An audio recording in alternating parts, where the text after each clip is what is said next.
akka miidiyaaleen gabaasaa jiran ta'e hanga euro miliyoona 30 waliigaltee dheeressuu kanaan wal qabateen Vinicius Junior ni barbaada kan jedhame Real Madrid ammoo ammaaf yoo yaada isaa jijjiiruu baate garuu euro miliyoona 20 ol Vinicius Junior fi kaffaluudhaaf fedhii akka hin qabnedha kan himame. kana gidduutti Arsenal beendaa Real Madrid keessatti argachaa jirurraa paawundii 70,000 dabaluudhaan taphataa sarara fuulduraa lammii Brazil kana mallatteessifachuudhaaf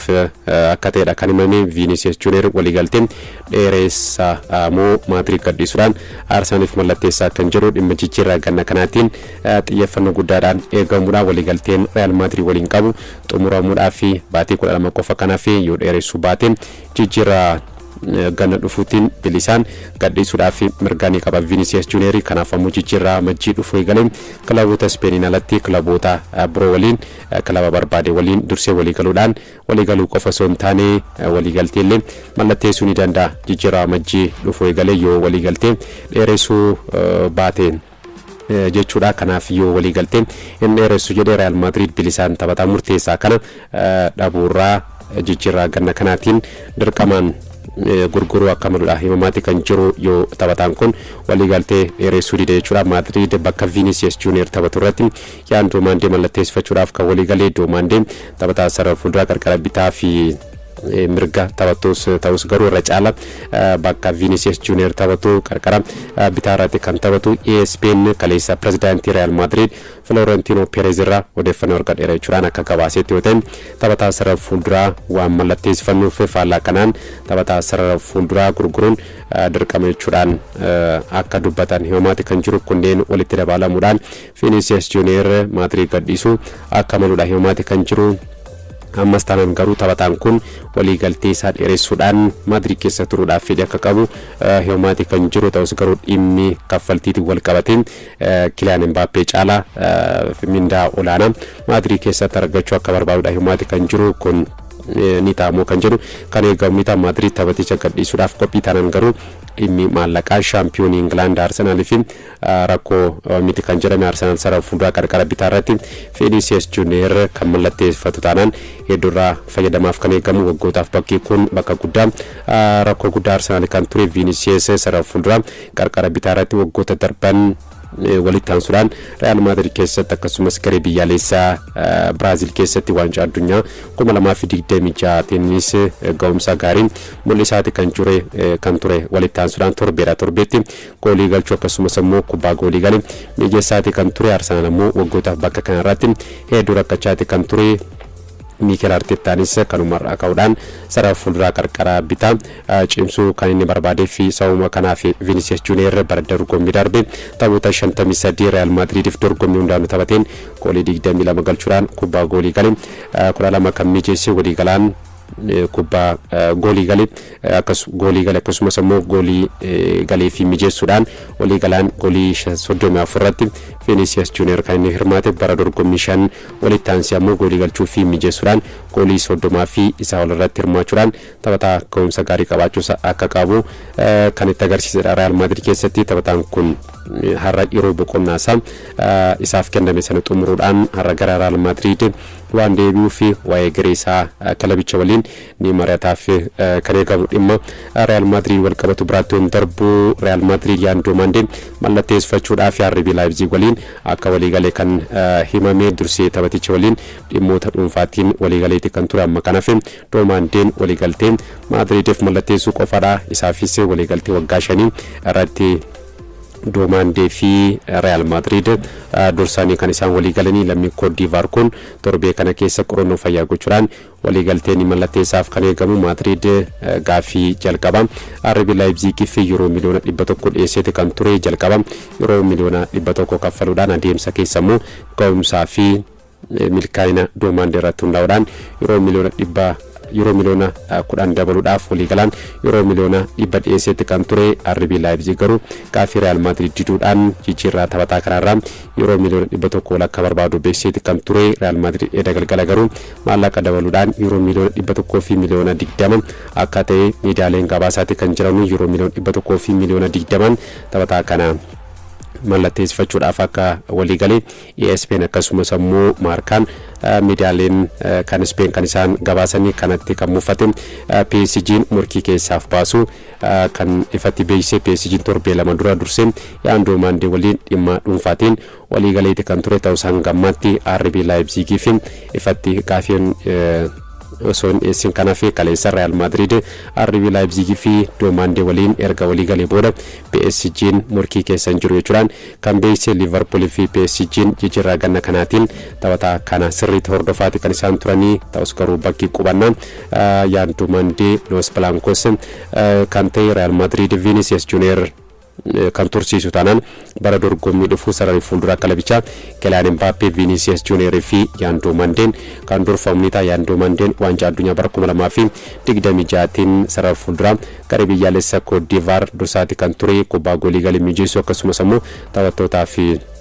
carraa uumaati kan ture tokkoof tokkoon salphumatti taphattoota garee faalam miliksee bara darbaati kan ture akkasumas ammoo RB Leipzig keessatti bara dorgommii 2025-26 ka'umsa addaa mul'iseen ija kilaboota gurguddoo keesseenuudhaan amma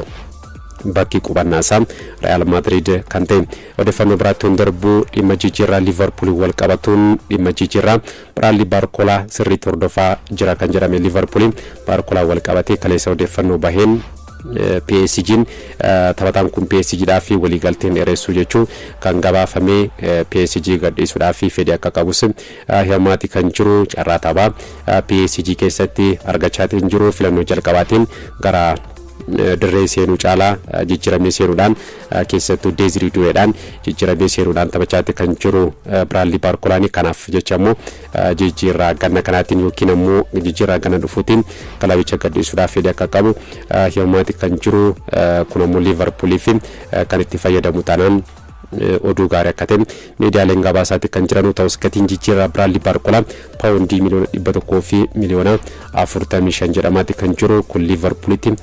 gufuu guddaa ta'uu akka maluudha himaati kan jiru hangammaatti bakka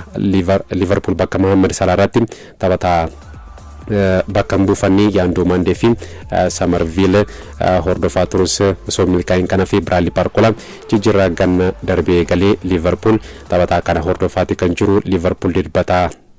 gara barii tapha madaalii ga'umsaatiin Sunderland goolii 4-2 kan injifatee Dominic Szoboszlai, Federico Chiesa, Kieran Morrison akkasumas ammoo Lewis Comas taphattoota goolii injifannoo Liverpool fi galchanidha. Taphichaan Joe Gomez daqiiqaa 14tti miidhama isa mudateen jijjiirame dirreedhaa kan ba'e miidhamni isaa yaaddeessaa ta'u leenjisaa Liverpool Antonio Iraola kan hime kanaaf Liverpool bakka Joe Gomez irratti saratti John Stones mallatteessifachuudhaaf murkii keessa seenu kan gabaafame. John Stones Manchester City waliin gargar erga bahee booda hangammaatti kilabaan arganne kilaboonni Premier League England gurguddoo Arsenal, Chelsea akkasumas ammoo Liverpool taphataa kan harkatti galfachuudhaaf murkii keessatti kan isaan argamanu. Chelseanis taphataa kana mallatteessifachuudhaaf ni barbaada. Arsenal ammoo erga taphataa murteessaa kilabichaa William Saliba erga miidhamee booda bakka isaa John Stones akkasumas ammoo Aston Villa Ezri Konsa buufachuudhaaf murkii keessa kan inni seenee kanaaf kilaboota kanneen sadan keessa Arsenal, Chelsea fi Liverpool keessa John Stones eenyutu mallatteessifataa kan jedhu kan eegamu Arsenal wal qabatee ammas Arsenal taphataa sarara gidduu kan Newcastle United Bruno Guimaraes mallatteessifachuudhaaf yeroo lammaffaadhaaf gaafii dhiyeessuudhaaf akka ta'e miidiyaaleen gabaasaatti kan jiranu gaafii jalqabaa paawundii miliyoona 70 dhiyeessuudhaan Arsenal Bruno Guimaraes mallatteessifachuudhaaf harkatti galfachuudhaaf Tottenham hojjechaa akka jiru gaafamaatti kan jiru. Tottenham jijjiirraa ganna kanaatiin kilaboota Premier League hunda caala taphattoota ciccimoo Tonali fa kan inni mallatteessifate Matthias Fernandes dabalatee paawundii miliyoona hedduu baasuudhaan taphattoota ciccimoo kan inni mallatteessifate ammas Savinho mallatteessifachuudhaaf kilaba isaa Manchester City waliin haasaa akka jirudha kan gabaafame. Kaalatamu kilabiin Saudi Arabia Al Hilal taphataa sarara fuuldura lammii Senegal Iliman Injaayi mallatteessifachuudhaaf Everton waliin haasaa akka jiru Fabrizio Romano kan gabaasee umrii 26 kan argamu Iliman Injaay ka'umsa addaa gara biyyaalessa Senegal akkasumas ammoo Everton keessatti Premier League Englandiin mul'isaati kan jiru Al Hilal maallaqa olaanaa mindaa taphataa kanaaf dhiyeessuudhaan taphataa kana mallatteessifachuudhaaf akka ta'e kan himame Chelseadhaan wal qabate ammoo Chelsean dhimma jijjiirraa Pedro Neto wal qabate maallaqa olaanaa akka barbaaduudhaan himaati kan jiru Liverpool Manchester City akkasumas ammoo kilaboonni Saudi Arabia taphataa kana mallatteessifachuudhaaf taphaticha waliin haasaa akka eegalan himaati kan jiru Chelsean maallaqa olaanaa jijjiirraa Pedro Neto irraa akka barbaaduudhaan Daily Mail kan gabaasee kana latamu dhimma Mohamed Salaatiin wal qabate Besiktas yeroo xumuraatii fi Mohamed Salah mallatteessifachuudhaaf taphataa kana yeroo lammaffaadhaaf gaafii dhiyeessuudhaaf himaati kan jiru Mohamed Salah umrii 34 kan argamu Liverpool waliin waliigaltee qabu xumuruudhaan amma kilaba maleedha kan argamu Mohamed Salah ni kilaboonni Saudi Arabia hedduu taphataa kana mallatteessifachuudhaaf taphaticha waliin haasaati kan jiranu Besiktas taphataa kana mallatteessifachuudhaaf Mohamed Salah waliin gaafii Mohamed Salaatii fi dhiyeessiti kan ture Mohamed Salah garuu hanga ammaatti gaafii Besiktas fudhachuu kinamu diduusaa hin beeksisne amma Besiktas yeroo xumuraatii fi taphataa kanaaf gaafii dhiyeessuudhaaf akka ta'e kan himame Bournemouth wal qabatee Bournemouth jijjiirraa ganna kanaatiin taphataa umurii 20 Junior Kruppii kilabotaaf gurguruudhaaf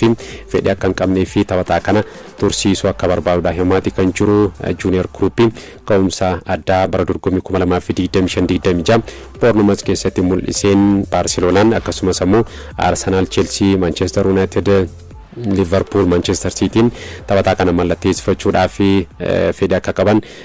miidiyaaleen gabaasaatti kan turani kanumarraa ka'uudhaan Bournemouth taphataa kana tursiisuu akka barbaadu kan himame kana latamu odeeffannoo Brighton darbu Fulham taphataa Real Madrid Mastantuno mallatteessifachuudhaaf qophii akka ta'e kan gabaafame Real Madrid jijjiirraa ganna kanaatiin taphataa kana ergisaadhaan kilabotaaf kan kennu yoo ta'e Fulham jijjiirraa ergisaatiin taphataa kana fudhachuudhaaf akka ta'e kan gabaafame odeeffannoo jijjiirraa wal qabatu biraa kan xumuraa simbiraan ga'uudhaaf sa'aatii kiyya kan xumuramee Juventus taphataa sarara fuuldura kan Manchester United Joshua Zirkzee mallatteessifachuudhaaf akka ta'e gaafamaatti kan jiru Manchester United garuu taphataa kana gurguruu akka hin barbaanne miidiyaaleen gabaasaatti kan jiranu